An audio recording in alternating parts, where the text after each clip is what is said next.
করণদিঘি ব্লকের রানীগঞ্জ ও লাহুতারা 1 নম্বর, করণদিঘি 1 নম্বর ও বাঁজারগাঁও 1 নম্বর, ডালখোলা 1 নম্বর গ্রাম পঞ্চায়েত এলাকায় মোট 8টি সোলার প্যানেল, পানীয় জলের কল সহ সোলার সিস্টেম লাইটের কাজের শিলান্যাস করলেন করণদিঘির বিধায়ক গৌতম পাল।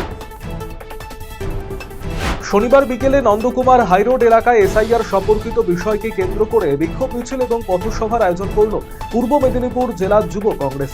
সংগঠনের ডাকে এদিন এলাকা জুড়ে একটি প্রতিবাদ মিছিল বের হয়, যা নন্দকুমার হাইরোড পরিক্রমা করে।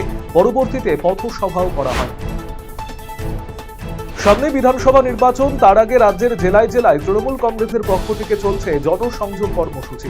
তারই অঙ্গ হিসাবে শনিবার সন্ধ্যায় রায়গঞ্জ পৌরসভার 2 নম্বর ওয়ার্ডে অনুষ্ঠিত হল তৃণমূলের উন্নয়নের সংলাপ কর্মসূচি। দীর্ঘ প্রতীক্ষার পর কোলাঘাট কোলা ইউনিয়ন উচ্চ বিদ্যালয় অধীন হাইস্কুল মাঠ পেল স্থায়ী ড্রেসিং রুম এবং শৌচালয়। শনিবার তারই উদ্বোধন করলেন রাজ্যের মন্ত্রী শ্রী বিপ্লব রায় চৌধুরী। পশ্চিমবঙ্গ ক্ষুদ্র শিল্প উন্নয়ন নিগমের আর্থিক সহযোগিতায় নির্মিত এই ড্রেসিং রুম এবং শৌচালয় উদ্বোধন অনুষ্ঠানে মন্ত্রী বিপ্লব রায়চৌধুরী ছাড়া উপস্থিত ছিলেন বিদ্যালয় প্রধান শিক্ষক বিপ্লব ভট্টাচার্য, স্কুল ম্যানেজিং কমিটির সভাপতি সন্দীপ রায়চৌধুরী সহ অন্যান্যরা।